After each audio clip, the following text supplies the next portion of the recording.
নমস্কার, আমার অঙ্গনে সকলকে স্বাগত। আমি আজকে একটা টেস্টি রেসিপি দেখাবো। সেটা হচ্ছে টক ঝাল মিষ্টি কদবেলের রেসিপি। এই কদবেলগুলোকে আমি কিনে এনেছি, আমার গাছ নেই।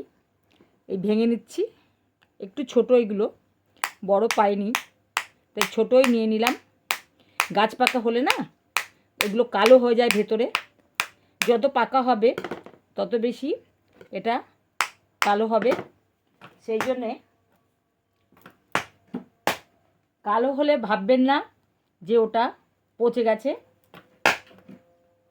তবে হ্যাঁ পচেও যায়, সেটা দেখাচ্ছি।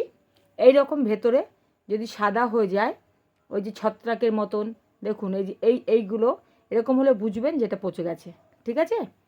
সেটা বাদ দিয়ে দেবেন। কিন্তু এরকম কালো হলে ভাববেন না যেটা পচে গেছে, এগুলো কিন্তু ভালো আছে। এগুলো অ্যাকচুয়ালি গাছ পাকলে এরকম কালো হয়, এর থেকেও কালো হয়, যেটা আমি ছোটোবেলায় দেখেছি।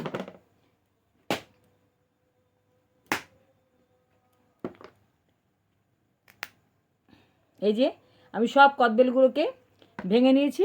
এবার এগুলোর শাঁসগুলোকে আমি একটা পাত্রে ছাড়িয়ে নেব। কড়াই গ্যাসে বসিয়ে দিয়েছি। এবার আমি একটা ভাজা মশলা তৈরি করে নেব। দিয়ে দিচ্ছি কয়েকটা লঙ্কা, শুকনো লঙ্কা দিয়ে দিলাম 6টা।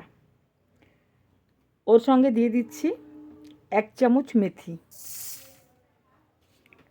আর 1 চামচ পরিমাণ মৌরি, আর হাফ চামচ পরিমাণ জিরে গুঁড়ো, গুঁড়ো নয়, গোটা জিরে। এবার এটা আমি একটু ভেজে, যতক্ষণ না ভালো গন্ধ বেরোবে ততক্ষণ এটা আমি একটু তেলে নেব কড়াইতে। তেল ছাড়া এটা তেলে নিচ্ছি। এটা ঠিক ভাজা নয়, ভাজলে সাধারণত আমরা তেল দিয়ে করি, এটাকে বলে তেলে নেওয়া, তাই তেলে নিচ্ছি। একটা ভাজা মশলা তৈরি করব। এটা হয়ে গেছে, দেখছেন পটপট করে ফুটছে। যখনই এটা হয়ে যাবে তখনই জানবেন যে এটা থেকে একটা গন্ধ যেমন বেরোবে, সেরকম পটপট করে এটা ফুটবে। এবার দিয়ে দিচ্ছি 2 টেবিল চামচ মতো সর্ষের তেল। বেশি তেল দেব না, বেশি তেলে কিন্তু অ্যাসিডিটি হয় বেশি, সেই জন্যে আমি 2 টেবিল চামচ নিয়ে নিলাম তেল।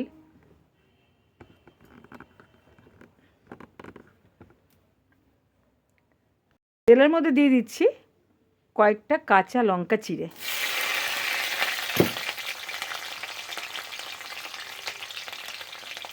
এবার দিয়ে দেবো এই ম্যাশড করা কদবেলটা।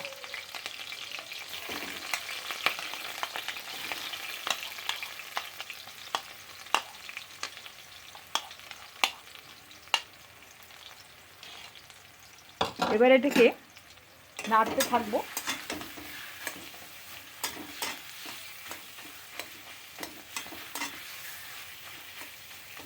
এইভাবে নেড়ে নেড়ে এটাকে মিশিয়ে নিতে হবে। দিয়ে দিচ্ছি লবণ, হাফ চামচ লবণ দিলাম, কারণ টাটা লবণটা তিখা হয় বেশি, সেই জন্যে। হলুদ, আমি এটার মধ্যে হলুদের ব্যবহার করব, তবে গুঁড়ো লঙ্কার ব্যবহার করব না। লঙ্কা যে আমি ভেজে নিয়েছি, ওই লঙ্কার গুঁড়োতেই আমি এটা বানাবো। আর কয়েকটা কাঁচা লঙ্কা যে চিড়ে দিয়েছি, আর লঙ্কা আমি দেব না। এটাকে এইভাবে নেড়ে নেড়ে মিশিয়ে নেব।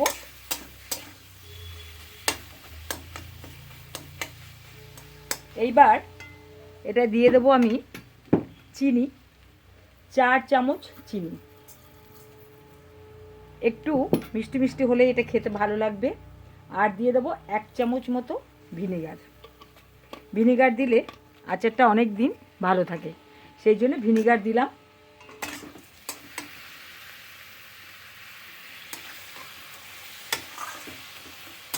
এইবার এটা থেকে একটু জল ছাড়বে, কিন্তু এটা আমরা যেমন মশলা কষাই সেইভাবে কষিয়ে এর জলটাকে শুকিয়ে নিতে হবে।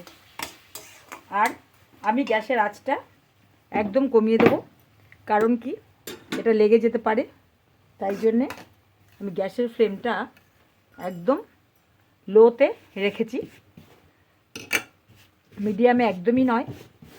আর এটাতে আমি পেঁয়াজ রসুন ব্যবহার করব না, এটা সম্পূর্ণ নিরামিষ, কারণ এই আচারে পেঁয়াজ রসুন একদমই চলে না।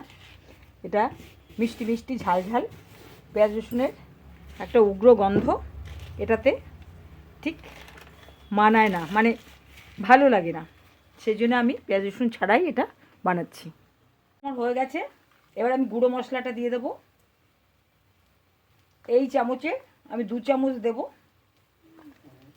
তাতেই এটা হয়ে যাবে, কারণ বেশি নয় এটা। ও সরি,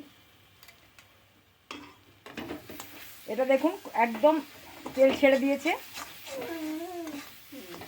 আচারটা, এটা একদম হয়ে গেছে, গন্ধ বেরোতে শুরু করেছে।